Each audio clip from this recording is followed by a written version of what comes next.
My name is Devyani. This is Between Sessions, a weekly breakdown of the news, rumors, and racing stories shaping Formula One. This week, F1 crossed over into one of sport and entertainment's biggest nights at Super Bowl 60, with Cadillac revealing their 2026 livery. Testing is set to be underway in Bahrain. The teams are still bickering over the loopholes and the exploitation or lack thereof of the 2026 regulations, and the FIFA Open in Australia is not that far away. So let's start at the newsstand. Aston Martin announced that 2009 World Champion Jenson Button will be joining them as a team ambassador under a multi-year agreement. And my thoughts are, number one, were things at Williams that bad? Number two, I think he's doing this because he just wants to spend more time with his buddy Fernando Alonso, and this is the best way he could conjure in his mind to do it.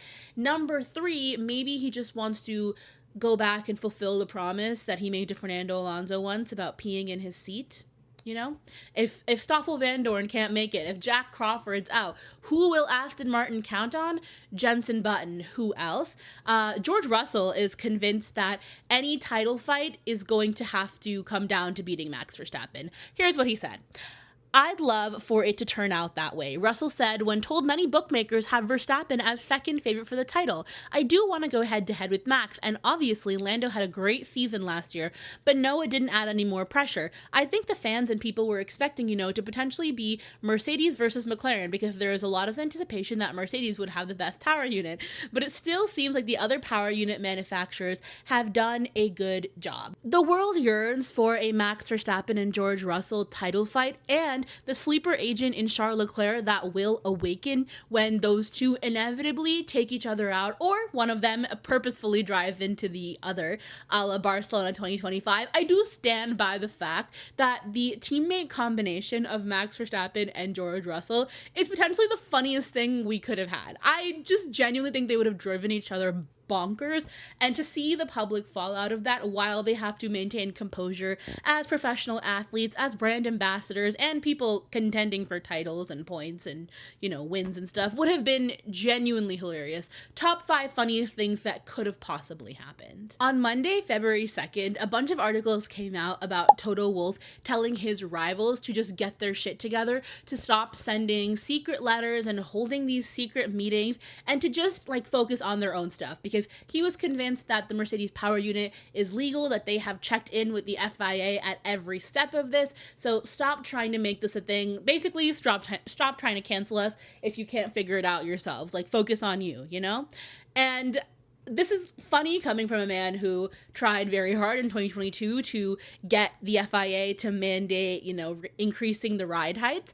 Obviously, many drivers were complaining about porpoising and back pain, but the simple solution was just to raise the ride height. But that, of course, would have cost performance when it didn't cost performance for other teams. So getting TD39 was, of course, a success for him. But that's just kind of how the game is played in Formula One. So let's break this down. At the heart of this controversy is the compression ratio for the engine, which the regulations have capped at 16:1, down from 18:1 last year. And the regulations state that this is to be checked and tested under ambient temperatures, aka in the garage when the car is cold, when it's stationary, and there's no requirement to test when the engine is under operating conditions or when it's hot. And the theory is that Mercedes, and at first Red Bull Powertrains as well, had designed the engine with components, materials, parts, tolerances that would allow the engine to, when it's cold, stationary in the garage, pass the test as required, have the compression ratio of 16, but when under operating conditions, out on track and or heated, would allow for thermal expansion and thus allowing the compression ratio to increase to 18, which some reports are saying it can allow for from 2 to 4 tenths a lap. Initially, Red Bull was neutral in this dispute, and that's because Red Bull Powertrains was understood to have interpreted the rules in the same way as Mercedes and therefore having the same benefits. So obviously there's no incentive to rat out the other team when you're trying the same trick as them, right? But now Red Bull is said to be siding with Ferrari, Audi, and Honda because theoretically they were unable to find gains in the thermal expansion area in the same way as Mercedes. So now they're like, okay, if we can't figure it out, we need to try and stop it, and then see if we need to figure it out and recreate the thermal expansion thing again. And the reason that this matters is because 4 out of 5 of the power unit manufacturers being on the same side means that they can potentially get this rule changed for the power unit advisory committee, because the threshold is 4 of the 5 manufacturers. They're arguing that the testing procedure does not accurately reflect the sporting intent of the regulation, and their proposed solution is to change the way it's measured. And their idea is to measure the compression ratio while the car is hot, and or using sensors while the car is operating on track, so that they can measure the compression ratio under operating conditions. And Ferrari, Audi, and Honda have written letters to the FIA. They have met with technical experts. They have convened the power unit advisory board. So far, nothing has changed, because Toto Wolff is like, our engine, our power unit, it's all fine. We've cleared it with the FIA, like, relax. But we'll see, because engine homologation is March 1st, so timing is a factor with this. They can add a clarification on how testing is to be done. They can postpone clarification to 2027. They can close the loophole for future years and allow it for 2026. They have a plethora of options in front of them. Jack Doohan is joining Haas for the 2026 season as their reserve driver.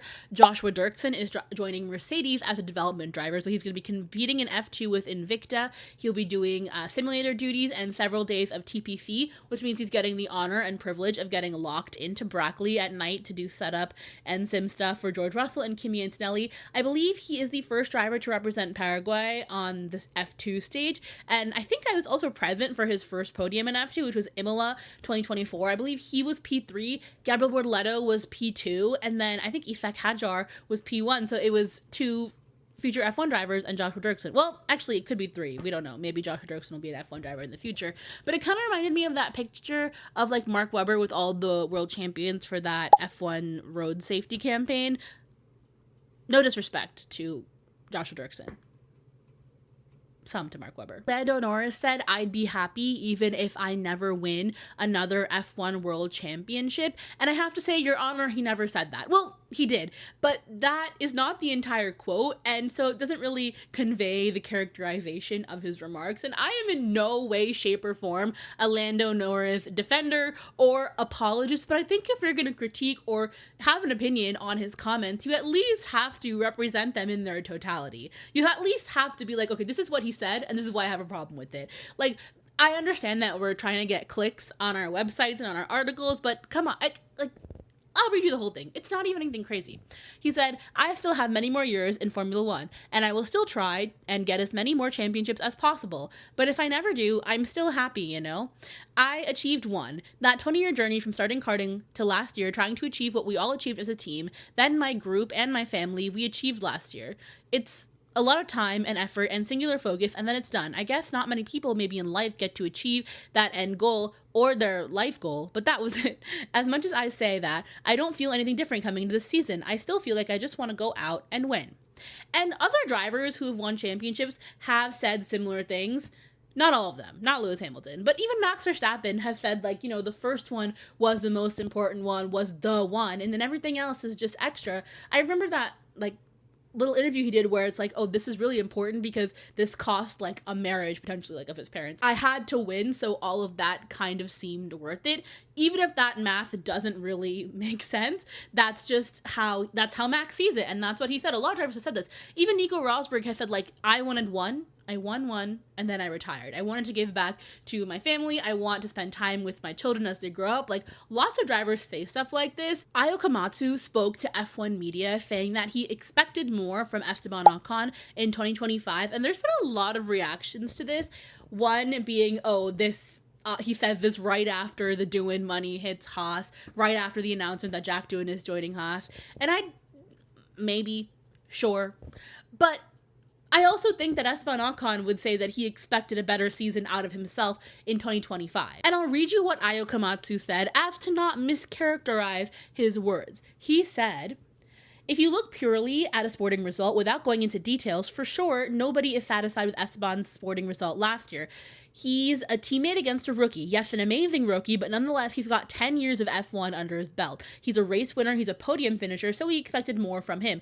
Obviously, it's not totally his fault. It's 50-50. Sometimes it's as a team, we couldn't give him the car that he was comfortable with, especially in qualifying, and sometimes that was exaggerated much more than the others." He specifically mentions Baku and Abu Abu Dhabi, saying, look, Baku, he wasn't really happy with the braking performance and he was miles off for the qualifying pace. Yes, Baku happened to be one of Ollie's strongest circuits, but we didn't expect Esteban to be so far off.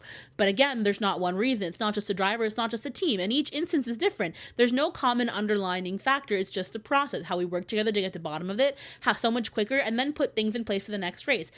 That's the way I feel all of us together. Teams and drivers didn't do it very well last year because I really feel like we should have gotten on top of that quicker. Look at Abu Dhabi. On Friday, he was completely off the pace, but on Saturday, he was on the pace. It's just not one big thing. And, like, here's the entire thing.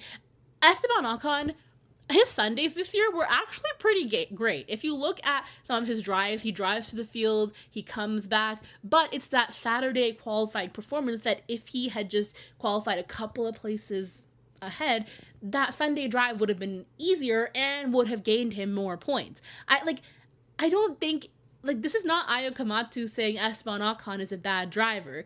This is Ayao Komatsu saying we believe Esteban Ocon is a better driver than what he showed us in 2025. And also taking responsibility, because there are a lot of times that Haas just kind of messed up his strategy with the tires, with the timing and quality, and when they sent him out. Like, that is a fact of the matter. I just don't think a professional critique needs to be a personal vendetta. And I even think about some of Ollie's, like, great results. Like, think about Mexico when he had that amazing P4, and he drove his ass off for sure, but Esteban Ocon also helped him out a bit when he defended from Oscar Piastri and from the Mercs. He kept Oscar Piastri behind him for a good amount of time. I would argue he cost Oscar maybe 3, 4, 5, even 5 seconds, which obviously helps Ollie in the long run, and he keeps Mercedes behind him as long as he can, and eventually, like, Ollie finishes in 4th, and then Oscar P5, Kimi 6th, George 8th, and, like, Esteban helped out in that result, you know? So I don't think it's just apples and oranges. I don't think Io is saying, oh, Esteban's seat is under threat from Jack Doohan. Anyway, like, it's just the comparison is not, like, 1 + 1 is not a baguette. Apples and oranges. Anthropic has signed a multi-year deal with Williams as their large language model, Claude, is going to be Williams' official thinking partner. And there is a joke in there about how Williams cannot think for itself, but I'm not going to make it at this moment. They're also going to integrate it across Williams for internal use. Now, AI in F1 is not a new concept. We have Cadillac and TWG, Lewis Hamilton Perplexity, CoreWeave, Aston Martin, Google Gemini, McLaren, Microsoft Azure and Meta AI with Mercedes. So it's all over the place. Whatever. Anthropic did say, though, that one of the reasons they partnered with Williams is because they are the last independent team in Formula One, which is just not true because Williams was bought by American investment fund Doralton Capital, firm Doralton Capital in 2020. So they're not exactly independent. They were for a long time, owned by the Williams family, run by Claire Williams, daughter of Sir Frank Williams, whatever. But point being that they have not been independent for 6 years now, although I guess they're not selling anything like the other teams. Like, they're not an automotive company selling you cars. They're not selling you energy drinks. So I guess maybe in that sense they're independent if I'm giving them the benefit of the doubt. But the question is AI taking over Formula One? And is AI taking over the world? Maybe. It doesn't have to. Not really, but kind of, yes. It feels like it because it's being shoved down your throat. And my thing is this. Machine learning, all these things, like, how have they been computing the 8 bajillion scenarios that can occur during the race? You know, it's more public now. It's more in your face. It's taking on a different role, right? They're advertising it. There's more money coming. Whatever. That's fine. But as Harry Styles would say, it's the sign of the times. Formula One has always been the sign of the times, whether it was tobacco back in the day, whether it was cryptocurrency like 3 years ago, every team was getting a crypto partner. Williams were giving us like NFTs when you scan all the QR codes in their like Williams pop-up things they used to do at races. Like, it was serious, and then that all fell off. Okay, so MSC Cruises, the global F1 sponsor and also partner of the Miami Grand Prix, is in fact reimagining their marina, and they're opening what they're calling the MSC Yacht Club. So it's going to basically be a giant cruise ship on the marina, and they're going to have different decks where you can buy tickets. This is a hospitality experience, so remember that the prices are going to reflect that, okay? I have to tell you this. There are private cabanas, 9 exclusive cabanas located on the MSC Yacht Club deck, offering premium comfort and privacy. Lovely cabanas are going for $95,000 a pop. These are not for you and me. These are not for the layman. Okay, like, let's get that straight. Deck 1, a calmer, open-air space featuring a striking pool and plush lounge seating. Lovely. Deck 2, enjoy reserved shaded seating with prime track views complemented by a refined dining experience curated by, I don't even know how to pronounce that, Bagatelle. Why did I do that? It's French, fuck. The globally renowned French hospitality brand. I thought it was Italian.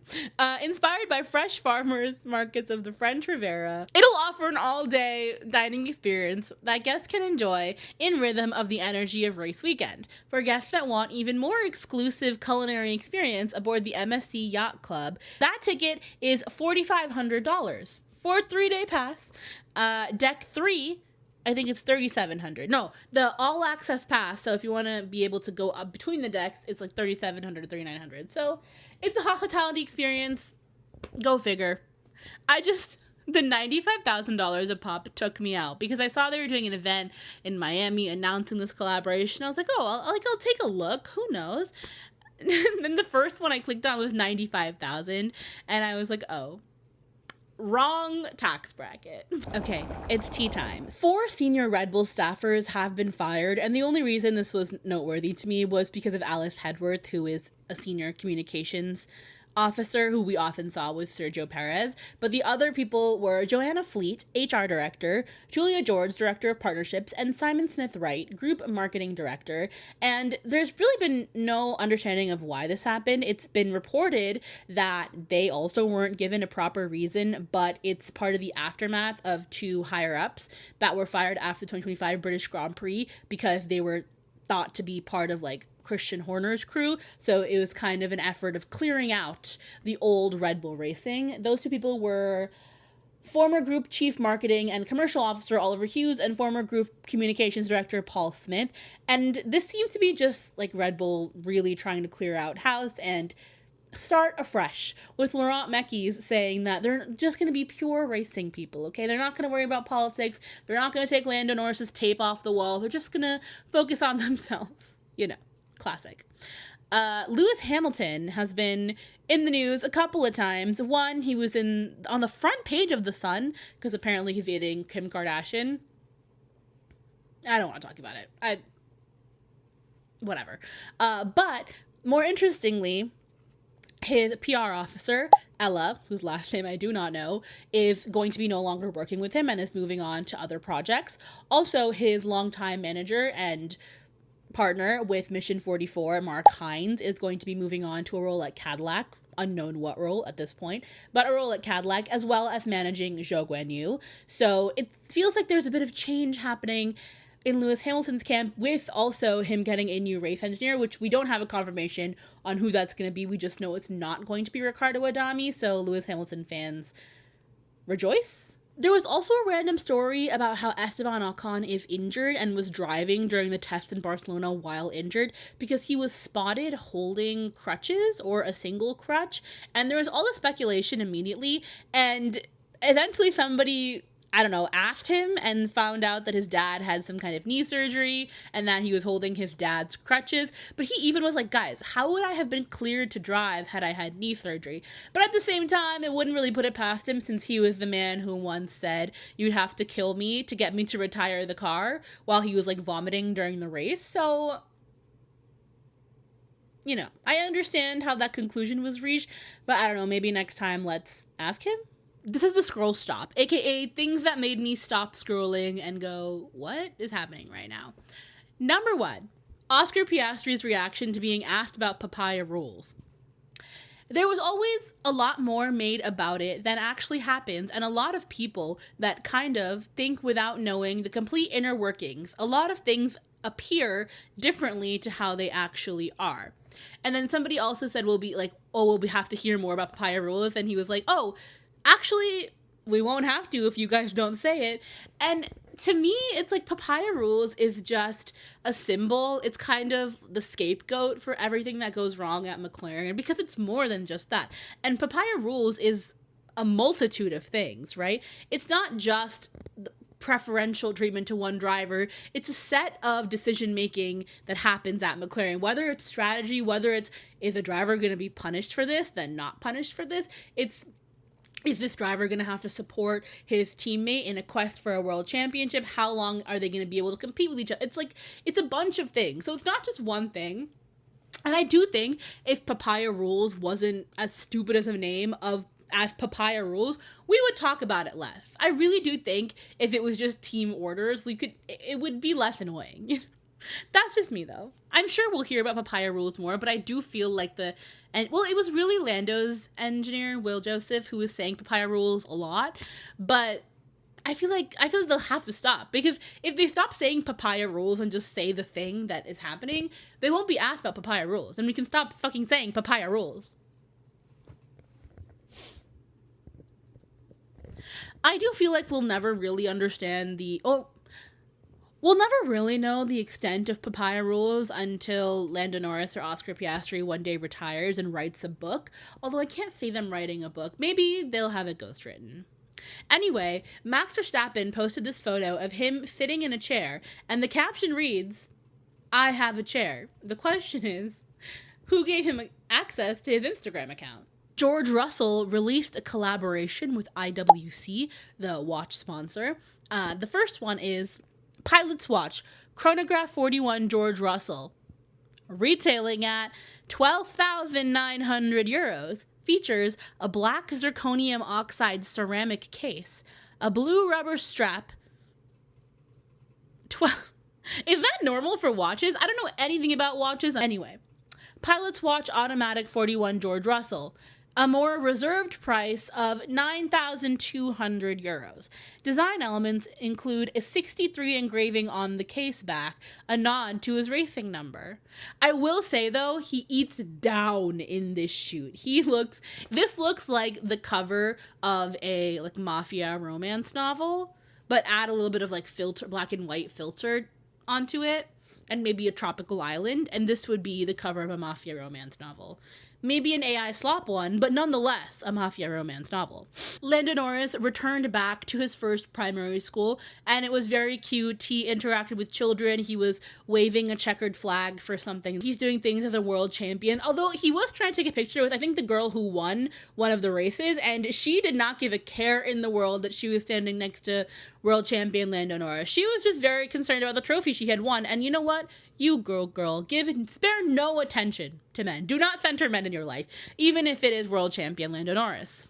I saw this video that Visa Cash App RB put out, and it's Arvid Lindblad in a photo shoot of some kind, and I cannot begin to understand what the direction was. He looks like he's lunging and looking at his socks, and I need to know what was said to him to get him to do this. Lunge back and forth? I'm speechless. It's now time for the F1 hotline. The first question that was sent in was, what rivalry could potentially equate to Lewis Hamilton and Nico Rosberg? Mercedes. And to that, I have to say none. I don't think anything could really compare. I mean, each rivalry is different in its own way. Like, Prost and Senna versus Rosberg and Hamilton, they're very different rivalries, but they're just two of the most prolific ones. Nobody's saying they're the same thing, you know? Whether it's Pironi and Villeneuve or Hunt and Lauda, all of these rivalries are very famous, very spoken about, but not the same.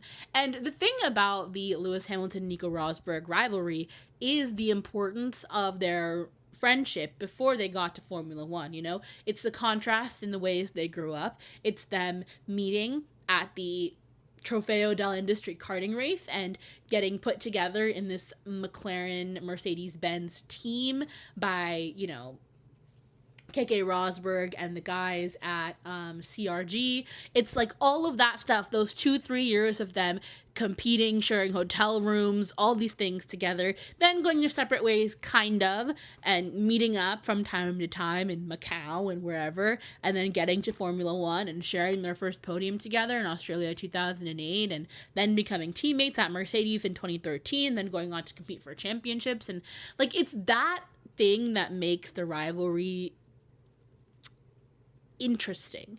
It's the childhood best friends to teammates to championship rivals. It's that transition. And the fact they were competing at the highest level, mostly only against each other. Sure, sometimes Ferrari was in the mix.